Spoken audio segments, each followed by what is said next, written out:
মাস 10 দিন গর্ভে ধরে প্রসব যন্ত্রণা সহ্য করে 10 মাস 10 যে তুমি আমার সাথে কথা বলার জন্য ছটফট করতা, সেই তুমি আজ আমারে ইগনোর করতেছো।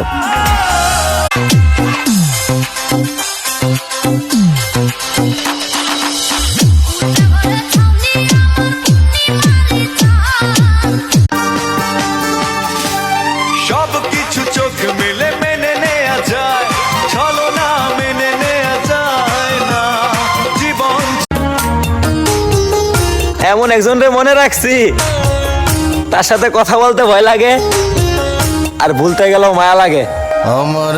আমি হাজারটা খুন করতে পারি মায়ের সুখের তরে, জেল হাজতের ভয় না করি এই দুনিয়ার পরে। আমার মায়ের দুঃখে বলি